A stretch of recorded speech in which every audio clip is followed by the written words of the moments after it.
দেখুন আপনি যেটা বললেন যে সিদ্দিক না আরও আছে, তো এই সিদ্দিকের মতো যারা আছে আপনারা ঠিকানা দেন, আমরা ধরি, ধরে তারপর পুলিশের হাতে সোপর্দ করি।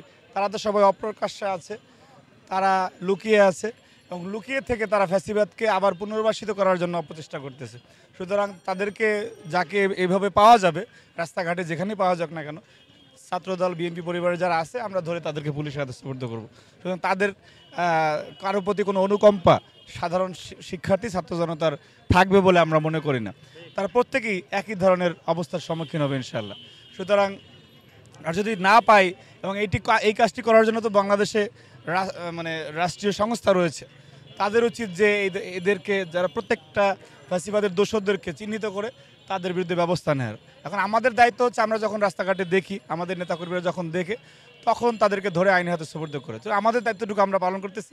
রাষ্ট্রের যে দায়িত্ব, এবং যারা জুলাইয়ের মূল স্টেক হোল্ডার হিসেবে নিজেদেরকে দাবি করে, যারা কথায় কথা জুলাইয়ের পবিত্র রক্ত নিয়ে কথা বলে, তাদেরকে তো আমরা দেখি না যে কোথাও কোনো ফ্যাসিবাদের দোষরকে ধরে পুলিশের হাতে দিয়ে দিচ্ছে। মূল কাজটি ছাত্রদল করতেছে, মূল কাজটি বিএনপির এবং তারেক রহমানের নেতাকর্মীরাই করতেছে। সুতরাং আমরা আগেও এদেশের জন্য অতন্ত্র প্রহরী ছিলাম, এখনও ছাত্রদল এবং বিএনপি অতন্ত্র প্রহরী ভূমিকায় পালন করতেছে। তো আমরা আমাদের ইমানি দায়িত্ব পালন করতেছি। অন্যদের প্রতি অনুরোধ থাকবে যে আপনারা আপনাদের ইমানি দায়িত্ব পালন করেন, তাহলেই ফ্যাসিবাদ বিলুপ্ত হবে ইনশাল্লাহ। শিল্পী সমিতির নির্বাচন হয়েছে কিছুদিন আগে, আমরা এখানে দেখতে পেয়েছি যে যতজন এখানে পাস করেছে তার মধ্যে অধিকাংশই হচ্ছে যে আওয়ামী লীগ পন্থী ছিল বা তারা এই ফ্যাসিবাদের পক্ষে ছিল। তো এইখানে মানে তারা যে জয়লাভ করলো সেটা কিভাবে?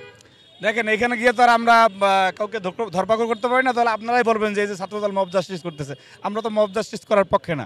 সুতরাং এই যে যারা প্রকাশ্যে ফ্যাসিবাদের দালাল হয়েও প্রকাশ্যে ঘোরাফেরা করে, তাদেরকে ধরার দায়িত্ব তো রাষ্ট্রের। আমরা যতটুকু পারছি আমরা ততটুকু করতেছি।